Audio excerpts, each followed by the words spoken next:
ஓம் சாந்தி.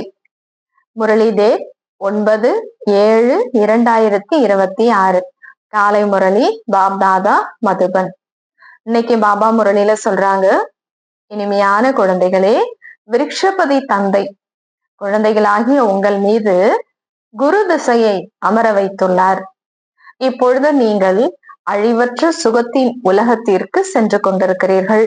நம்ம மீது குருவின் பார்வை இருக்கிறதுனாலதான் நம்ம எல்லாருமே அழிவில்லாத சுகமான உலகத்துக்கு இப்போ போய்கிட்டு இருக்கிறோம்.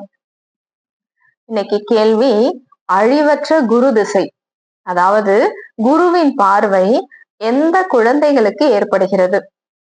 அவர்களின் அடையாளங்கள் என்ன? பதில், உயிருடன் வாழ்ந்து கொண்டே தேகத்தின் அனைத்து சம்பந்தங்களையும் தியாகம் செய்து தன்னை ஆத்மா என நிச்சயப்படுத்தக்கூடிய நிச்சயம் நிறைந்த ஆன்மீக புத்தி உள்ள குழந்தைகளின் மீது குரு திசை அமர்கிறது. அவர்களுடைய சுகத்தை பற்றி தான் பாடல் உள்ளது. அதீந்திரிய சுகத்தை பற்றி கோபியரிடம் கேளுங்கள். அவர்களுடைய குஷி ஒருபோதும் மறைந்து, அதாவது குறைந்து போக முடியாது. பாடல் ஓம் நமச்சிவாய். ஓம் சாந்தி. குழந்தைகள், தந்தையின் மகிமையை கேட்டீர்கள். இன்றைய நாள் விருட்சபதி நாள் என்றே சொல்லப்படுகிறது. இன்னைக்கு வியாழக்கிழமை.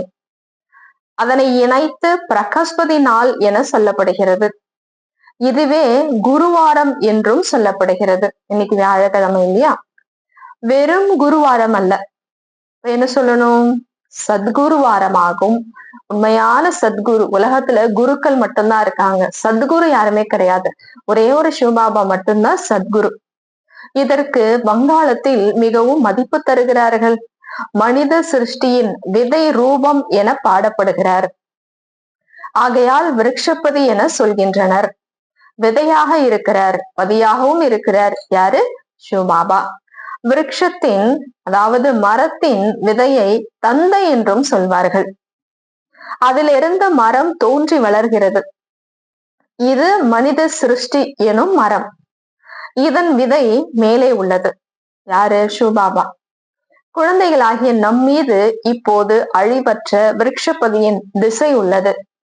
ஏனென்றால் அழிவற்ற சுயராஜ்யம் கிடைத்து கொண்டிருக்கிறது என்று நீங்கள் அறிவீர்கள். சத்தியுகம் அழிவற்ற சுகதாமம் என்றே சொல்லப்படுகிறது.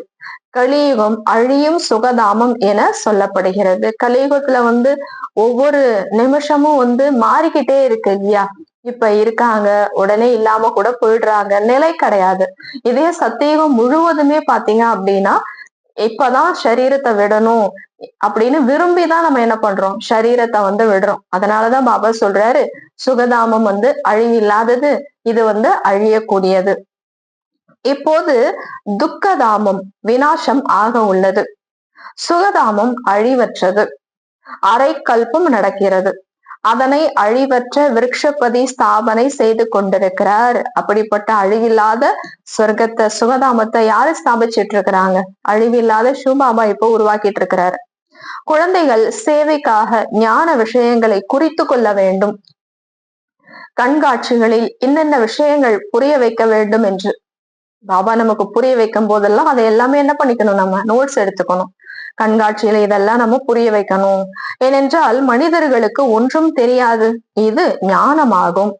இப்போது தந்தை இந்த ஞானத்தை சொல்வதே புதிய மற்றும் பழைய உலகத்தின் இடையில் எப்ப சொல்றாரு? சங்கமயுகத்துல. பிறகு இது மறைந்து விடும்.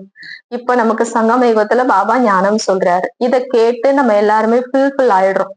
சத்தியகம் போயிடுறோம். அங்க போன உடனே இந்த ஞானம் எல்லாமே மறைஞ்சு போயிடும். தேவதைகளிடம் இந்த ஞானம் இருக்காது. ஒருவேளை இந்த சக்கரத்தின் ஞானம் இருந்தது என்றால் பிறகு ராஜ்யத்தின் மகிழ்ச்சியே இருக்காது. இப்போது கூட உங்களுக்கு சிந்தனை செல்கிறது அல்லவா? இப்ப கூட பாபா சொல்றாரு இல்லையா, 5000 வருடத்தினுடைய சக்கரம் சத்தியுகத்துல இருக்கும், அதுக்கப்புறம் கலியுகத்துக்கு போவோம்னு. இப்ப நினைச்சாலே இப்படி எல்லாம் நம்ம இறங்கிடுவோமா அப்படின்னு நம்ம யோசிச்சு பாக்குறோம் இல்லையா? ராஜ்யத்தை எடுத்த பின் நம்முடைய நிலை இப்படி ஆகிவிடுமா என்ன அப்படின்னு நம்ம யோசிக்கிறோம். ஆனால் இந்த நாடகம் உருவாக்கப்பட்டுள்ளது. சக்கரம் சுழலதான் வேண்டும். உலகின் வரலாறு புவியியல் மீண்டும் மீண்டும் தொடர்ந்து நடந்து கொண்டுதான் இருக்கும். எப்படி நடக்கிறது என குழந்தைகளாகி நீங்கள் அறிவீர்கள். இது மனித சிருஷ்டியாகும். உங்களுடைய புத்தியில் மூலவதனத்தின் மரம் கூட உள்ளது. அதாவது பரம்தாமத்துல இருக்கக்கூடிய மரம், அதுதான் மூலவதனம், நிராகார மனித ஆத்மாக்களுடைய மரம். அனைவரின் பிரிவுகளும் தனித்தனியாக இருக்கும். இந்த விஷயங்கள் யாருடைய புத்தியிலும் எப்போதுமே இருக்காது. நிராகார மரத்துல கூட அவங்களுடைய செக்ஷன் தனித்தனியா தான் இருக்கும். எப்படி கிளைகள் தனித்தனியா பிரியுதோ அது போல எந்த சாஸ்திரத்திலும் இது எழுதப்படவில்லை. நிராகார மரத்தை பத்தி யாருடைய புத்தியிலும் கிடையாது, எந்த சாஸ்திரத்திலையும் எழுதப்படல. ஆத்மாக்கள் ஆகிய நாம் உண்மையில் சாந்தி தாமத்தில் வசிப்பவர்கள், அழிவற்றவர்கள், ஒரு பொழுதும் அழிவதில்லை. ஆத்மா நமக்கு அழிவுங்கிறதே கிடையாது. நீர் குமிழி நீரில் இருந்து வெளிப்பட்டு பிறகு அதிலேயே கரைந்து விடும் என அவர்கள் புரிந்து கொள்கிறார்கள். உங்களுடைய புத்தியில் முழு ரகசியமும் உள்ளது. ஆத்மா அழிவற்றது. அதில் முழுமையான நடிப்பும் பதிவாகி உள்ளது. இந்த சக்கரத்தின் ஞானம் எந்த சாஸ்திரங்களிலும் இல்லை. ஆங்காங்கே ஸ்வஸ்திக் சின்னத்தையும் காட்டுகின்றார்கள். சக்கரத்தின் கோடுகளை 4 பகுதிகளாக போடுகிறார்கள். அதிலிருந்து பல தர்மங்கள் இருந்தன என்பது நிரூபணம் ஆகிறது.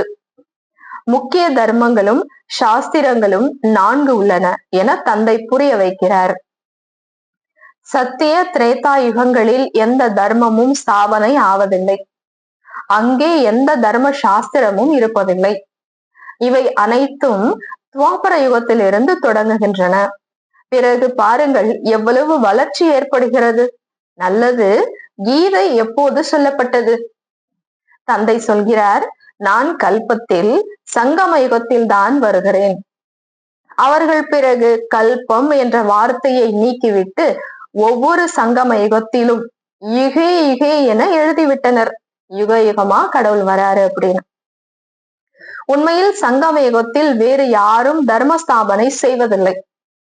திரேதாவின் கடைசியில் தோப்பர யுகத்தின் ஆரம்பத்தின் சங்கமத்தில் இஸ்லாம் தர்மம் ஸ்தாபிக்கப்பட்டது என்பது அல்ல. அதற்கு பிறகு கொஞ்சம் காலங்கள் கழிச்சுதான் இப்ராஹிம் வராரு, இஸ்லாம் தர்மம் உருவாகுது. அந்த சங்கம காலத்திலே உருவாக்குனாங்க அப்படிங்கறதெல்லாம் இல்லைங்கிறார் பாபா. தோப்பர யுகத்தில் ஸ்தாபனை ஆயிற்று என்பார்கள். இந்த சங்கமம் மகிழ்ச்சிக்கான சமயம். இப்ப இருக்கக்கூடிய இந்த சங்கம யுகம், சிவத்தந்தை வராரு இல்லையா, இந்த சங்கம யுகம் தான் மகிழ்ச்சிக்கான ஒரு யுகம்.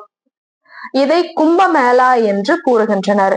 கும்பமேளா என்று சங்கமத்திற்கு தான் சொல்லப்படுகிறது. மிகப்பெரிய கும்பமேளா அப்படிங்கிறது நம்ம ஆத்மா பரமாத்மா சந்திக்கக்கூடிய யுகம் இந்த சங்கம யுகத்துலதான். யுக யுகமா சந்திக்கக்கூடிய அந்த சங்கம யுகத்துல நம்ம யாரையும் சந்திக்கல. ஆத்மாக்களும் பரமாத்மாவும் சந்திக்கக்கூடிய சங்கமம் என சொல்வோம். இது இந்த சங்கம யுகம். இந்த ஆன்மீக சந்திப்பு சங்கமத்தில் தான் ஏற்படுகிறது. நீங்கள் நீராலான கங்கையின் பெயரை புகழையடைய செய்து விட்டனர். என்ன செய்துட்டாங்க? கங்கையில போய் குளிக்கிறதுனாலையும் கங்கை போய் கடல்ல இணையறதுதான் உண்மையான சங்கமம் அப்படின்னு சொல்லிட்டாங்க. ஞானக்கடல் பதீத்த பாவனரை தெரிந்து கொள்ளவே இல்லை. அவர் தூய்மையற்ற உலகை எப்படி தூய்மை ஆக்கினார் என்பது எந்த சாஸ்திரங்களிலும் கிடையாது. இப்போது குழந்தைகளாகிய உங்களுக்கு தந்தை சொல்கிறார், என்னை மட்டும் நினைவு செய்யுங்கள். தேகத்தின் அனைத்து தர்மங்களையும் தியாகம் செய்யுங்கள். யாருக்கு சொல்கிறார் இதெல்லாம்? பாபா யாருக்கு சொல்றாரு? ஆத்மாக்களுக்கு. இது வாழ்ந்து கொண்டே இறப்பது என சொல்லப்படுகிறது. இந்த உடல்ல நம்ம இருந்துகிட்டே இறந்து போறது. இந்த உலகத்தில இருந்து, இந்த உடல்ல இருந்து நான் வரும் ஆத்மா. மனிதர்கள் சரீரத்தை விடும் பொழுது தேகத்தின் அனைத்து சம்பந்தங்களும் விடுபட்டு விடுகின்றன. ஆனா நம்ம இந்த சரீரத்துல இருந்துகிட்டே புத்தியால எல்லா சம்பந்தங்களையும் மறந்துடும். தந்தை சொல்கிறார், இப்பொழுது இருக்கக்கூடிய தேகத்தின் சம்பந்தங்கள் அனைத்தையும் விட்டு தன்னை ஆத்மா என நிச்சயப்படுத்துங்கள். நிச்சய ஆன்மீக புத்தி உடையவர்களாக ஆகுங்கள். எந்த அளவு அதிகமாக நினைவு செய்கிறீர்களோ அந்த அளவு பிரகாஷ்பதி திசை ஏற்படும், குரு திசை உங்க மேல இருக்கும். நாம் சிவபாபாவை எவ்வளவு நினைவு செய்கிறோம் என சோதியுங்கள். ஒரு நாள்ல நான் சிவபாபாவை எவ்வளவு நேரம் நினைக்கிறேன். நினைவின் மூலமே துரு நீங்கி செல்லும். மேலும் உங்களுக்கு குஷி இருக்கும். நான் ஆத்மா தந்தையை எவ்வளவு நினைவு செய்கிறேன் என நீங்கள் உணர முடியும். ஒருவேளை குறைவாக நினைவு செய்தீர்கள் என்றால் துருவும் குறைவாகவே நீங்கும், குஷியும் குறைவாக தான் இருக்கும், பதவியும் குறைவானதாக தான் அடைவீர்கள். ஆத்மாதான் சத்தோ ரஜோ தமோ ஆகிறது. கோபியரின் அதீந்திரிய சுகத்தை பற்றிய பாடல் இந்த சமயத்தினுடையதாகும். ஒரு தந்தையை தவிர வேறு எந்த நினைவும் இருக்கலாகாது. அப்போதுதான் குஷியின் அளவு அதிகரிக்கும். குஷி இல்லை அப்படின்னாலே புரிஞ்சுக்கலாம், நான் பாபாவை நினைக்கல. நம் மீது பிரகஸ்பதியின் திசை, அதாவது குரு பார்வை அல்லது சத்குருவின் திசை இருக்கிறது. பிறகு எப்போதாவது குஷி மறைந்து விட்டது என்றால் பிரகஸ்பதியின் திசை மாறி ராகுவின் திசை அமர்ந்து விட்டது என அர்த்தம். சிலர் மிகவும் செல்வந்தர்களாக ஆகின்றார்கள். சிலர் தவறான யூகத்தால் வியாபாரம் செய்யும் பொழுது திவால் ஆகிவிடுகிறார்கள். பாரதத்தில் தான் கிரகணம் பிடிக்கும் பொழுது தானம் கொடுத்தால் கிரகணம் விடுபடும் என சொல்கின்றனர். உங்களுடைய தேவி தேவதா தர்மம் கூட 16 கலைகளில் நிறைந்திருந்தது. அவர்களுக்கு தான் கிரகணம் பிடித்துள்ளது. அப்படி நிறைஞ்சு இருந்த பௌர்ணமி மாதிரி இருந்த அந்த நிலவுலதான் இப்ப என்ன ஆயிடுச்சு, 5 விகாரம் அப்படிங்கிற கிரகணம் பிடிச்சிருக்குது. ராகுவின் திசை அமர்ந்து விடுகிறது. கிரகணம் பிடிக்கிறது என்னது, 5 விகாரம், ராகுனுடைய திசை வந்துடுது. ஆகையால் தேவதைகளுக்கு முன்னால் சென்று நீங்கள் அனைத்து குணங்களில் நிறைந்தவர்கள், நாங்கள் பாவிகள் கபடர்கள் என பாடுகிறார்கள். முழுமையா நம்ம இருந்தோம் இல்லையா, 16 கலைகள்ல நிறைஞ்சு இருந்தோம். அதனாலதான் இன்னைக்கு தேவதைகளுக்கு முன்னாடி போய் எல்லாருமே பாடுறாங்க. ராகுவின் கிரகணம் பிடிக்கும் பொழுது அனைவரும் கருப்பாகிவிட்டனர் என நீங்கள் இப்பொழுது புரிந்து கொள்கிறீர்கள். சந்திரனுக்கு பின்னால் கோடு விழுந்து விடுகிறது. தேவி தேவதைகளாகிய உங்களின் படங்களும் உள்ளன என தந்தையும் புரிய வைக்கிறார். தேவதைகளாக இருந்த நம்ம தான் கிரகணம் 5 விகார குணம் ஆத்மால இறங்கும் பொழுது கிரகணம் பிடிச்சிடுது, கருப்பாயிடுறோம் ஆத்மா. நம்ம கீதை தான் ஆதி சனாதனா தேவி தேவதா தர்மத்தின் சாஸ்திரம் ஆகும். ஆனால் இவர்கள் தம்முடைய தர்மத்தை தெரிந்து கொள்ளவில்லை. மத தலைவர்களுடைய மாநாடு நடக்கின்றன. நீங்கள் அங்கு கூட புரிய வைக்க முடியும், இறைவன் எங்கும் நிறைந்தவர் அல்ல. சொல்லுவாங்க இல்லையா, அணு அணுன்னு இருக்கிறாரு, தூண்ல துரும்புல எல்லாம் இருக்கிறாரு அப்படின்னு, அதுதான் மகிமையா சொல்றாங்க இல்லையா. அங்க கூட போய் சொல்லுங்க, இறைவன் எங்கும் நிறைந்தவர் அல்ல. அவர் எல்லைக்கு அப்பாற்பட்ட தந்தை, நம்ம எல்லா ஆத்மாக்களுடைய தந்தை. குழந்தைகளுக்கு ஆஸ்தி கொடுக்கிறார். சாது சந்நியாசி ஆகியவர்களுக்கு ஆஸ்தி கிடைப்பதில்லை எனும் பொழுது எப்படி ஒப்புக்கொள்வார்கள்? அவர்களுக்கு சத்தியக ஆஸ்தி கிடைக்கல அப்படிங்கும் பொழுது, ஏன்னா அவங்க எல்லாம் தோப்பர யுகத்துல தானே வராங்க. எவ்வளவு சொன்னாலும் அவங்க எப்படி ஏத்துப்பாங்கிறாரு பாபா. ஏத்துக்க மாட்டாங்க. குழந்தைகளாகிய உங்களுக்கு தான் ஆஸ்தி கிடைக்கிறது.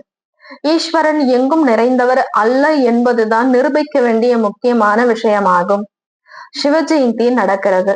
சிவ ஜெயந்தி என்றாலும் சரி, ருத்ர ஜெயந்தி என்றாலும் சரி, ருத்ரன் இந்த ஞான யாகத்தை படைக்கிறார். சிவபாபா தானே இந்த யாகத்தை படைக்கிறாரு. அவர் சிவன் ஆவார். விநாசத்தின் ஜுவாலை மூண்டெழுந்த அதே கீதா ஞான யஜ்யம் ஆகும். எப்படி நிராகார தந்தை இந்த ருத்ர ஞான யஜ்யத்தை படைத்தார் என்று நடைமுறையில் நீங்கள் பார்க்கிறீர்கள். 5000 வருஷத்துக்கு முன்னாடி படைச்சாரு இல்லையா, இப்ப அதே மாதிரிதான் படைச்சிருக்கிறார். சாக்கார தந்தை பிரம்மா பாபா எதுவும் செய்ய முடியாது. இது எல்லைக்கு அப்பாற்பட்ட யஜ்யமாகும். இதில் முழு பழைய உலகமும் அர்ப்பணமாக வேண்டியுள்ளது. மற்றவை அனைத்தும் ஸ்தூல யஜ்யமாகும். எவ்வளவு இரவுக்கும் பகலுக்கும் வித்தியாசம் உள்ளது அந்த யஜ்யத்துக்கும். சிவபாபா இப்போ உலகத்தையே மாத்தக்கூடிய ஒரு யஜ்யம் படைச்சிருக்காரு இல்லையா, ருத்ர ஞான வேள்வி. எவ்வளவு வித்தியாசம் இருக்கு. இது ருத்ர ஞான யஜ்யமாகும். விநாசமும் ஆக வேண்டி உள்ளது என தந்தை சொல்கிறார். நீங்கள் தேர்ச்சி அடையும் பொழுது, முழுமையான யோகி ஞானி ஆகிவிடும் பொழுது, பிறகு உங்களுக்கு புதிய உலகம் சொர்க்கம் தேவை. நரகம் கண்டிப்பாக விநாசம் ஆக வேண்டும். ராஜஸ்வ அஸ்வமேத எனும் வார்த்தையும் சரியாக உள்ளது. குதிரையும், அதாவது குதிரையை சுவாகா செய்கின்றனர். ராஜஸ்வ அஸ்வமேத யாகம் அப்படின்னா அதுல எத்தனை ஆயிரம் குதிரைகளை என்ன பண்றாங்க, சுவாகா பண்றாங்க. உண்மையில் இது உங்களுடைய ரதம் ஆகும். இதுல நம்ம எதை அர்ப்பணிக்கணும்? இந்த உடல் அப்படிங்கிற நினைவை நம்ம அர்ப்பணிக்கணும். அவங்க அதை தெரியாம உண்மையிலேயே பாவம் அந்த குதிரைகளை தான் என்ன பண்ணிருக்கிறாங்க, அர்ப்பணிச்சிருக்கிறாங்க. எந்த குதிரையை அர்ப்பணிக்கணுங்கிறார் பாபா? இந்த உடல் அப்படிங்கிற நினைவை அர்ப்பணிக்கணும். ஒரு தக்ஷ பிரஜாபதியின் யஜ்யத்தை உருவாக்குகின்றார்கள். தக்ஷ பிரஜாபதி நிறைய யஜ்யத்தை உருவாக்கினாருன்னு சொல்றாங்க. அதன் கதையும் உள்ளது. நம்மை விருட்சபதியின் தந்தை படிப்பித்துக் கொண்டிருக்கிறார் என்று குழந்தைகளாகிய உங்களுக்கு எவ்வளவு குஷி இருக்க வேண்டும். நமக்கு படிப்பு சொல்லி கொடுக்கக்கூடியவர் யாரு? விருட்சத்தின் பதி, மனித சிருஷ்டி மரத்தினுடைய பதியே அவர்தான், சிவபாபா. அவர்தான் இப்ப நமக்கு உட்கார்ந்து படிப்பு சொல்லி கொடுத்துட்டு இருக்கிறாரு. அதை நினைச்சு எவ்வளவு குஷி இருக்கணும் உங்களுக்கு. நம் மீது இப்போது பிரகஸ்பதியின் தசை உள்ளது. குரு தசை நடந்துட்டு இருக்குது. அப்ப எல்லாமே நல்லது தானே. நம்முடைய நிலை மிகவும் நன்றாக உள்ளது. பிறகு போக போக பாபா நாங்கள் குழம்பி விட்டோம் என எழுதுகின்றனர். முதலில் நாங்கள் மிகவும் குஷியாக இருந்தோம், ஆனால் இப்பொழுது என்ன ஆயிற்று என தெரியவில்லை அப்படின்னு பாபாக்கு சொல்றாங்களாம். இங்கே தந்தையினுடையவர்களாக ஆவது என்பது பெரிய யாத்திரையாகும். அங்கே தீர்த்த யாத்திரையில் செல்லும் பொழுது எவ்வளவு செலவு செய்கின்றார்கள். இப்பொழுது இங்கே தானம் செய்யக்கூடிய விஷயம் எதுவுமே இல்லை. இதில் கொஞ்சம் கூட பணம் செலவு செய்ய வேண்டியதே இல்லை. இந்த யஜ்யத்துல நீங்க பணம் செலவு பண்றீங்களா? நம்ம பாபாவுக்கு பணம் கொடுக்குறோம் அப்படின்னா நம்மளுடைய புண்ணியத்தை நம்ம ஏற்படுத்திக்கிறோம், அவ்வளவுதான். இந்த யாகத்துல இவ்வளவு பணம் கொடுத்தாதான் நீங்க பாபாவை நினைக்க முடியுங்கிறது இருக்கா? இல்ல. அது ஸ்தூலமான யாத்திரை. உங்களுடையது ஆன்மீக யாத்திரையாகும். ஸ்தூல யாத்திரையில் எந்த லாபமும் கிடையாது. பாடலிலும் உள்ளதல்லவா, நாலா புறங்களிலும் சுற்றி அலைந்த போது பிறகு பிறவிகளாக பிரிந்திருந்தோம் அப்படின்னு பாடுறாங்க இல்லையா. நாலா புறங்களிலும் உங்களை சுத்தி அலைஞ்சோம், ஆனா கூட பிறவியா உங்களை விட்டு தூரம் விலகிதான் போனோம் அப்படின்னு பாடலும் இருக்கு. எவ்வளவு எண்ணற்ற யாத்திரைகள் செய்திருப்போம் என இப்பொழுது நீங்கள் புரிந்து கொள்கிறீர்கள். எங்காவது ஓரிடத்திற்கு மனிதர்கள் கண்டிப்பாக செல்கின்றனர். ஹரித்வாரில் கங்கைக்கு கண்டிப்பாக செல்கின்றனர். பத்தீத்த பாவனி, அதாவது தூய்மையற்றவர்களை தூய்மையாக்குவது கங்கை என புரிந்து கொள்கின்றனர் அல்லவா. இப்பொழுது நீங்கள் உண்மையான ஞான கங்கைகளாக இருக்கிறீர்கள். உங்களிடமும் கூட பலரும் ஞான ஸ்நானம் செய்கின்றனர். ஞானத்தை கேட்கிறாங்க இல்லையா. பாபா புரிய வைக்கிறார், சத்குரு ஒருவரே ஆவார். அனைவருக்கும் சத்கதி வழங்கும் வள்ளல் ஒரு சத்குருவை தவிர வேறு எந்த குருவும் கிடையாது. நான் உங்களை கல்பம் தோறும் சங்கம யுகத்தில் சந்திக்கிறேன். பாபா சொல்றார், ஒவ்வொரு 5000 வருடங்கள்லயும் கல்பத்துல இந்த சங்கம யுகத்துல பாபா நம்மளை சந்திக்கிறாரு. சந்திச்சு சத்கதி கொடுத்து பூஜாரியிலிருந்து பூஜைக்குரியவர்களாக ஆக்குகிறேன் என தந்தை சொல்கிறார். பிறகு நீங்கள் பூஜாரிகளாகி துக்கம் மிக்கவர்களாக ஆகிவிடுகிறீர்கள். பாபா நம்மளை எல்லாம் பூஜைக்குரியவர்களா ஆக்குறாரு. காலச்சக்கரத்தினுடைய சுழற்சிப்படி என்ன ஆயிடுறோம், பூஜாரி ஆகி ரொம்ப துக்கத்துல வந்துடுறோம் துவாபர யுகத்துல இருந்து. இதுவும் கூட இப்போதுதான் தெரிந்துள்ளது. இவ்வளவு நாளா நமக்கும் தெரியாது இல்லையா. நம்முடைய ராஜ்யம் அரைக்கல்பம் நடக்கும். பிறகு துவாபர யுகத்தில் தேவி தேவதைகளாகிய நாமே விகார மார்க்கத்தில் சென்று விடுவோம். ராவண ராஜ்யம் தொடங்கும் போதுதான் விகார மார்க்கம் தொடங்குகிறது. அதனுடைய அடையாளங்களும் உள்ளன. ஜெகநாதரின் கோவிலுக்கு சென்றிருக்கிறீர்கள் என்றால் உள்ளே கருப்பான மூர்த்தி இருக்கிறது. வெளியே தேவதைகளின் அழகான சிலைகள் உள்ளன. அந்த சமயம் தனக்கும் பிரம்மா பாபாவுக்கு கூட இது என்ன என்பது புரியவில்லை. பாபா கூட அந்த கோவில் போய் பார்த்திருக்காரு இல்லையா. இது மாதிரி ஏன் கருப்பான சிலையெல்லாம் காமிச்சிருக்காங்கன்னு பாபாவுக்கே அந்த நேரத்துல தெரியலையா. விகாரமிக்க மனிதர்கள் விகாரமிக்க பார்வையில் பார்ப்பார்கள். ஆக தேவதைகளும் விகாரிகளாக இருந்தனர் என புரிந்து கொள்கின்றனர். தேவதைகளுமே இந்த மாதிரி தவறுகள் செஞ்சாங்க அப்படிங்கறத அவங்க அப்படி புரிஞ்சுக்கிட்டாங்க. ஆனா உண்மையிலேயே தேவதைகளா இருந்தவங்க அந்த 5 விகாரத்துக்கு அடிமை ஆயிடுறாங்க அப்படிங்கிறது யாருக்குமே தெரியல. அது சிவபாபா நமக்கு புரிய வைக்கும் போதுதான் தெரியுது. ஆனா புரியாம பார்க்கும்போது தேவதைகளுமே இப்படிதான் வாழ்ந்திருக்கிறாங்க, விகாரிகளா இருந்திருக்கிறாங்க அப்படின்னு நினைச்சுக்கிறாங்க. அதனாலதான் பாபா நமக்கு புரிய வைக்கிறாரு, தேவதைகளும் விகாரிகளாக இருந்தனர் என புரிந்து கொள்கின்றனர். தேவதைகள் விகார மார்க்கத்தில் சென்றனர் என எழுதப்பட்டுள்ளது. உடையும் கூட தேவதைகள் உடையதையே கொடுத்துள்ளனர். அதனால அந்த மாதிரி நினைச்சுக்கிறாங்க. இங்கும் கூட தில்வாடா கோவிலுக்கு சென்றீர்கள் என்றால் மேலே சொர்க்கம் காட்டப்பட்டுள்ளது, கீழே தபஸ்யாவில் அமர்ந்திருக்கின்றனர். இந்த அனைத்து ரகசியங்கள் வேறு யாருக்குமே தெரியாது. பாபா தான் ரதம் அனுபவம் மிக்கவர் அல்லவா. பிரம்மா பாபா அந்த ரதம் அனுபவியான ரதம். சிவபாபா புரிய வைக்கும் போது இன்னும் நிறைய விஷயங்கள் அவரு என்ன பண்ணிட்டார், புரிஞ்சுக்கிட்டாரு.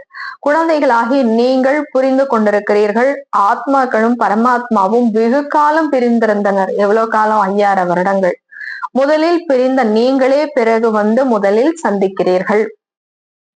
சத்தியுகத்தின் முதல் இளவரசர் ஸ்ரீகிருஷ்ணர். கிருஷ்ணரின் தந்தையும் இருப்பார் அல்லவா. கிருஷ்ணரின் தாய் தந்தையரை அவ்வளவாக காட்டப்படுவதில்லை. தலை மீது கூடையில் வைத்து நதியை கடந்து அழைத்து சென்றதை மட்டும் காட்டுகின்றனர். ராஜ்யம் ஆகியவை எதுவும் காட்டவில்லை.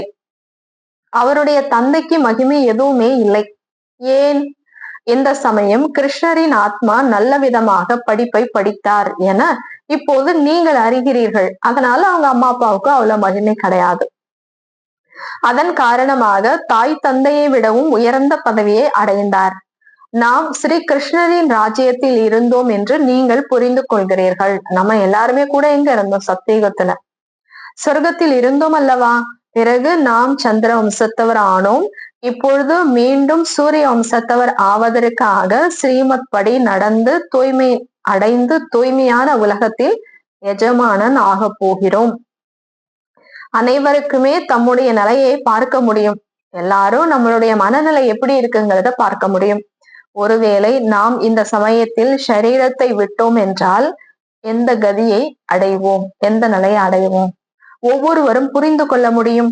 எந்த அளவு தந்தையை நினைவு செய்வோமோ அந்த அளவு விக்கர்மங்கள் விநாசமாகும். மனிதர்களுக்கு ஏதாவது ஆபத்து விளைந்தாலோ, துக்கம் ஏற்பட்டாலோ அல்லது திவால் ஆகிவிட்டாலோ சாதுக்களிடம் செல்கிறார்கள். பிறகு மனிதர்கள் இவர் பக்தர்கள், ஏமாற்று வேலைகள் எதுவும் செய்ய மாட்டார்கள் என புரிந்து கொள்கிறார்கள். ஏதாவது கஷ்டம் வருது, துக்கம் வருதுன்னா சாது சன்னியாசிக கிட்ட போறாங்க. அவங்க கடவுள் மேல அவ்வளவு பக்தி வச்சிருக்காங்க, அவங்க ஏமாத்த மாட்டாங்க அப்படின்னு நினைச்சுக்கிட்டு அவங்க கிட்ட போறாங்க. இப்படியோ 2-4 வருடங்களில் மிகப்பெரிய செல்வந்தர்களாக ஆகிவிடுவார்கள். யாரு? அந்த சாது சன்னியாசிகள். அவர்களுடைய மறைக்கப்பட்ட பணம் நிறைய இருக்கும். அனைவரும் தம்முடைய புத்தியின் மூலம் புரிந்து கொள்ள முடியும். உங்களுக்குள்ளும் பலர் மிகவும் குறைவாக நினைவு செய்யக்கூடியவர்களாக இருக்கின்றனர். ஆகையால் தனக்கு நன்மை செய்து கொள்ள வேண்டும் என்றால் தன்னிடம் நோட்டு புத்தகம் வைத்துக் கொள்ள வேண்டும்ங்கிறார். உங்களுக்கு நீங்களே நல்லது செஞ்சுக்கணும்னா உங்ககிட்ட ஒரு சின்ன நோட்டு புத்தகம் வச்சுக்கோங்க. 1 மணி நேரத்துல நான் எவ்வளவு நேரம் பாபாவை இந்த 1 மணி நேரத்துல நினைச்சேன் அப்படின்னு நீங்க எழுதிக்கிட்டே வந்தீங்கன்னாதான் டெவலப் பண்ண முடியும். அப்போ உங்களுக்கு நீங்களே நன்மை செஞ்சுக்க முடியும். சார்ட்டை குறித்து கொள்ளுங்கள். நாம் முழு நாளிலும் எவ்வளவு நேரம் நினைவில் இருந்தோம். மனிதர்கள் முழு வாழ்க்கையின் சரித்திரத்தை கூட எழுதுகின்றனர். நீங்கள் நினைவின் சார்ட்டை மட்டும் எழுத வேண்டும். நம்முடைய முன்னேற்றம் தான் இதில் உள்ளது. பாபாவை நினைவு செய்யாவிட்டால் உயர் பதவி அடைய முடியாது. விக்கர்மங்கள் அதாவது பாவக்கர்மங்கள் அழியவே இல்லை என்றால் உயர் பதவி எப்படி அடைவீர்கள்? பிறகு தண்டனை அடைய வேண்டியிருக்கும். தண்டனை அடையாவிட்டால் நல்ல பதவி கிடைக்கும். தண்டனையை அனுபவித்து பிறகு கொஞ்சம் சிறிய பதவி அடைவதால் என்ன பயன்? தர்மராஜாவிடம் தண்டனையை பெறாமல் கௌரவத்தை இழக்காமல் இருக்க முயற்சி செய்ய வேண்டும். நீங்கள் பார்க்கிறீர்கள், சிவபாபா அமர்ந்தபடி இருக்கிறார். பிறகு தர்மராஜாவும் இருக்கிறார். நம்மளுடைய கர்ம கணக்கும் இருக்கு. உங்களுக்கு அனைத்தையும் காட்சியில் காட்டுவார். நீ இதை எல்லாம் செய்தாய், நினைவிருக்கிறதா? இப்போது தண்டனையை அனுபவி. பிறகு அதே நேரத்தில் பிறவிகளாக அனுபவித்த தண்டனைகளும் அனுபவிப்பார்கள். பிறவியா நம்ம என்ன பாவம் செஞ்சோமோ அதுக்கான தண்டனையும் அதே நேரத்துல நம்ம அனுபவிப்போங்கிறார். கடைசியில் ஏதோ ரொட்டி துண்டு அளவு கிடைத்தது என்பதில் மகிழ்ச்சி அடைஞ்சிடக்கூடாதுங்கிறார். அதுல என்ன லாபம் இருக்கு? தண்டனையை அனுபவிக்க கூடாது. நிலையை சோதிக்க வேண்டும். உங்களுடைய நிலைய சோதிங்கிறாரு. தன்னுடைய நிலை இப்ப எப்படி இருக்கு, நம்ம எந்த அளவுக்கு பாபாவை நினைக்கணும், இப்ப நான் ஆத்மா சரீரம் விட்டானா என்ன நிலையை அடைவேன் அப்படின்னு சோதனை செய்யுங்க. கணக்கு வழக்கு பார்ப்பதை போல சிலர் 6 மாத கணக்கு, சிலர் 12 மாத கணக்கு பார்க்கின்றனர். சிலரோ தினசரி கணக்கும் லாப நஷ்டம் கூட எடுக்கின்றனர். நீங்களும் கூட வியாபாரிகள் அல்லவா என தந்தை சொல்கிறார். அபூர்வமாக சிலர் வியாபாரிகள் தந்தையிடம் வியாபாரம் செய்கின்றனர். பணம் இல்லாவிட்டால் உடலும் மனமும் உள்ளதல்லவா. பாபா சொல்றாரு, சேவை செய்யறீங்க அப்படின்னா உங்ககிட்ட பணம் இல்லையா, உடல் இருக்கு, மனசு இருக்கு. அப்படிப்பட்டவர்களை பண்புள்ளவர்கள், பெருந்தன்மை உடையவர்கள் என்றும் சொல்கின்றனர். முதலீடு இல்லாமலேயே வியாபாரம் செய்கின்றனர் அல்லவா. இங்க நம்ம பாபா கிட்ட முதலீடு இல்லாமயே வியாபாரம் செய்யறோம். ஏதாவது நம்ம பாபாக்கு கொடுத்துட்டு ஏதாவது பிசினஸ் பண்றோமா என்ன? எந்த முதலீடுமே இல்லாம நம்ம பாபா கிட்ட வியாபாரம் செய்யறோம். பாருங்க, நீங்கள் உடல் மனம் பொருளை கொடுக்கிறீர்கள், பதிலாக 21 பிறவிகளுக்கு எவ்வளவு ஆஸ்தியை பெறுகிறீர்கள். பாபா, நான் உங்களுடையவன், என்னுடைய ஆத்மா இந்த லட்சுமி நாராயணரை போல ஆகிவிடக்கூடிய யுக்தியை சொல்லுங்கள். நான் உங்களை எவ்வளவு வெண்மையாக, அதாவது அழகாக ஆக்குகிறேன் என பாபா சொல்கிறார். ஆத்மா நம்மளை எந்த அளவுக்கு சுத்தமா வெள்ளையாக்குறார். ரூபத்தையே ஒரேடியாக மாற்றி விடுகிறேன். ஆத்மா உங்களை நம்ம சுத்தமாக்கும் பொழுது உங்களுக்கு கிடைக்கக்கூடிய உடலுமே என்ன ஆயிடுது, ஃபர்ஸ்ட் கிளாஸ் ஆரோக்கியமான உடல் கிடைக்குது. அடுத்த பிறவியில் உங்களுக்கு முதல் தரமான சரீரம் கிடைக்கும். நீங்கள் வைகுண்டத்திலும் கூட பார்க்கிறீர்கள், இந்த மம்மா பாபா பிறகு லட்சுமி நாராயணர் ஆக போகின்றனர் என்பதை நீங்கள் அறிவீர்கள். லட்சியம் குறிக்கோளும் கூட காட்டுகிறார்கள். இப்போது யாரு எவ்வளவு முயற்சி செய்வார்களோ, ஒருவேளை முயற்சியை முழுமையாக செய்யாவிட்டாலோ, வீண் பேச்சு பேசி திரிந்தாலோ தன்னுடைய பதவியை தான் கீழானதாக ஆக்கிக் கொள்வார்கள். அவ என்ன சொல்றாரு, இப்ப நீங்க முழுமையா முயற்சி செய்யாம வீணான பேச்சு பேசிக்கிட்டு திரிஞ்சுக்கிட்டு இருந்தீங்க அப்படின்னா கீழான பதவியை தான் அடைவீங்கிறாரு பாபா. நல்லது. இனிமையிலும் இனிமையான காணாமல் போய் கண்டெடுக்கப்பட்ட செல்ல குழந்தைகளுக்கு தாயும் தந்தையுமான பாப் தாதாவின் அன்பு நினைவுகளும் காலை வணக்கமும். ஆன்மீக குழந்தைகளுக்கு ஆன்மீக தந்தையின் நமஸ்காரம், ஆன்மீக தந்தைக்கு ஆன்மீக குழந்தைகளின் நமஸ்காரம். நன்றி பாபா, தேங்க்ஸ் பாபா. தாரணைக்கான முக்கிய சாரம்: தனது நிலையை தானே சோதிக்க வேண்டும். தனது நன்மைக்காக தினசரி குறிப்பேட்டை வைக்க வேண்டும். அதில் நினைவின் சார்ட்டை எழுத வேண்டும். இரண்டாவது பாயிண்ட், எல்லைக்கு அப்பாற்பட்ட தந்தையிடம் உண்மையிலும் உண்மையான வியாபாரம் செய்ய வேண்டும். தனது உடல் மனம் பொருளை தந்தைக்கு அர்ப்பணித்து 21 பிறவிகளுக்கு பலனை எடுக்க வேண்டும். நிச்சய புத்தியாகி தனக்கு நன்மை செய்ய வேண்டும். வரதானம்: மகிழ்ச்சியுடன் சேர்த்து சக்தியையும் தாரணை செய்து தடைகளை கடந்து செல்லக்கூடிய தடைகளை வென்றவர் விக்னஜீத் ஆகுக. மகிழ்ச்சியுடன் சேர்த்து சக்தியையும் தாரணை செய்யணும். தாரணை செய்து தடைகளை கடந்து செல்லக்கூடிய தடைகளை வென்றவர் ஆகுக. விளக்கம்: எந்த குழந்தைகள் ஆன்மீக சேமிப்பு செய்ய கற்றுக்கொள்கிறார்களோ அவர்கள் சக்தி வாய்ந்தவர்களாக ஆகின்றார்கள். இப்போது சம்பாதித்து இப்போதே அதை மற்றவர்களுக்கு பகிர்ந்து கொடுத்துவிட்டு அதை தங்களுக்குள் உள்வாங்கிக் கொள்ளவில்லை என்றால், அதாவது சேமிக்கவில்லை என்றால் சக்தி நிலைக்காது. அங்கு வெறும் பகிர்ந்து கொடுத்து அல்லது தானம் செய்த மகிழ்ச்சி மட்டுமே எஞ்சி இருக்கும். ஆனால் மகிழ்ச்சியுடன் சேர்த்து சக்தியும் இருந்தால் மிக எளிதாக தடைகளை கடந்து விகன்ஜித் தடைகளை வென்றவர் ஆகிவிடலாம். அதன் பிறகு எந்த ஒரு தடையும் உங்கள் ஆன்மீக ஈடுபாட்டை கலைக்க முடியாது. எனவே முகத்தில் எப்படி மகிழ்ச்சியின் ஒளி தெரிகிறதோ அப்படி சக்தியின் ஒளியும் தெரிய வேண்டும். ஸ்லோகன்: சூழ்நிலைகளை கண்டு பயப்படுவதற்கு பதிலாக அவற்றை ஒரு ஆசிரியராக கருதி அவற்றிலிருந்து பாடத்தை கற்றுக்கொள்ளுங்கள். பாபா என்ன சொல்றாங்க, சூழ்நிலைகளை கண்டு பயப்படுவதற்கு பதிலாக அவற்றை ஒரு ஆசிரியராக கருதி அவற்றிலிருந்து பாடத்தை கற்றுக்கொள்ளுங்கள். நல்லது. ஓம் சாந்தி.